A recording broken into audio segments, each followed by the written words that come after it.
রাজস্ব আদায় বৃদ্ধি, ঋণ খেলাপির হার নিয়ন্ত্রণ সহ বেশ কিছু শর্ত পূরণে ব্যর্থ হওয়ায় শঙ্কা তৈরি হয়েছে আইএমএফ এর চতুর্থ ও পঞ্চম কিস্তির অর্থ ছাড় নিয়ে। বিশেষজ্ঞরা বলছেন, আইএমএফ অর্থ ছাড় না করলে বাজেটে সহায়তা দিতে বেঁকে বসতে পারে বিশ্বব্যাংক ও এশীয় উন্নয়ন ব্যাংক, যার প্রভাবে আসন্ন বাজেটে ঘাটতি মেটাতে সংকটে পড়তে পারে দেশ, বাড়তে পারে অভ্যন্তরীণ উৎস থেকে সরকারের ধারের প্রবণতা। রায়হান শোভনের রিপোর্ট।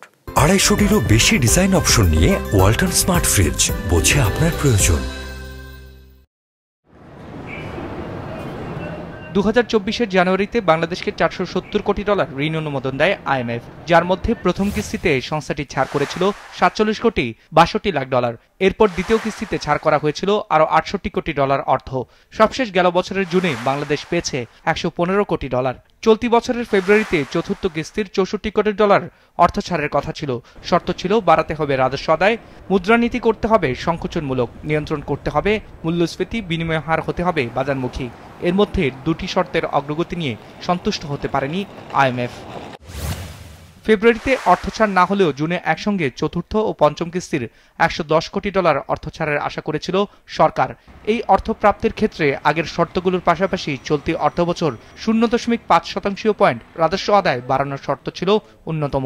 তবে ঢাকায় সফররত আইএমএফ মিশনকে শর্ত প্রতিপালনে খুব একটা উন্নতি দেখাতে না পারায় অর্থ ছাড় নিয়ে তৈরি হয়েছে শঙ্কা। কোনো ক্ষেত্রেই কিন্তু আমরা কাঙ্ক্ষিত তেমন কোনো অগ্রগতি সাধন করতে পারিনি। যে এই পরিস্থিতিতে আইএমএফ তারা কি সিদ্ধান্ত নিবে, আমরা আশা করতে পারি যে তারা হয়তো আশ্বস্ত হবে যে না আমরা পদক্ষেপ নিচ্ছি, কিন্তু সেই আশাটা দুরাশায় পরিণত হবে কিনা এটা সময়ই বলে দিতে পারবে। সব সংস্কার তো রাতারাতি করা যাবে না, এবং যে জায়গাগুলোতে প্রোগ্রেস হচ্ছে সেগুলোকে সহায়তা করার জন্য আইএমএফ এর উচিত হবে যত দ্রুত সম্ভব এই অর্থটা ছাড় করা। অর্থনীতিবিদরা বলছেন, আইএমএফ এর ঋণের কিস্তি বন্ধ হলে আটকে যেতে পারে এশীয় উন্নয়ন ব্যাংক ও বিশ্বব্যাংকের আসন্ন বাজেটের সহায়তার অর্থ। আন্তর্জাতিক মুদ্রা তহবিল তারা যদি এই কিস্তিটা ছাড় না করে এবং অন্যান্য যারা বাজেট সহায়তা অর্থাৎ বিশ্বব্যাংক বা এশীয় উন্নয়ন ব্যাংক, তখন তারাও অনেকটা ক্ষেত্রে প্রভাবিত হতে পারে। বাজেটের ঘাটতিটা পূরণ করব সেটা নিয়ে একটা অনিশ্চয়তা দেখা দিবে। যদি আমরা আইএমএফ থেকে অর্থটা ছাড় না হয়, তাহলে বিশ্ব বাজারে এবং অন্যান্য দাতা গোষ্ঠীর মধ্যে এই সিগন্যালটা যেতে পারে, এই সংকেত যেতে পারে যে বাংলাদেশ ঠিক করে রিফর্ম করতে পারছে না। সেটা একটু আমাদের জন্য একটু চিন্তার কারণ হতে পারে। কিন্তু যে পরিমাণ অর্থের কথা এখানে বলা হচ্ছে সেটা আমাদের জন্য খুবই নগণ্য। সেটা পেলে ভালো, না পেলেও যে খুব আহামরি অসুবিধা হবে তা না।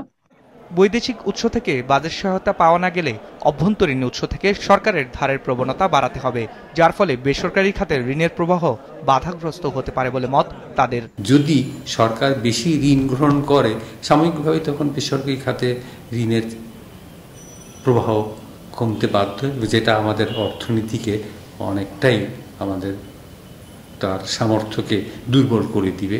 দাতা সংস্থাগুলোর কাছ থেকে কাঙ্ক্ষিত ঋণ না পেলে অভ্যন্তরীণ উৎস থেকে সরকারের ধার দেনার পরিমাণ না বাড়িয়ে বাজেটের আকার ছোট করার পরামর্শ দিয়েছেন অর্থনীতিবিদরা। রায়হান শোভন, বিজনেস রিপোর্ট, মাছরাঙা টেলিভিশন।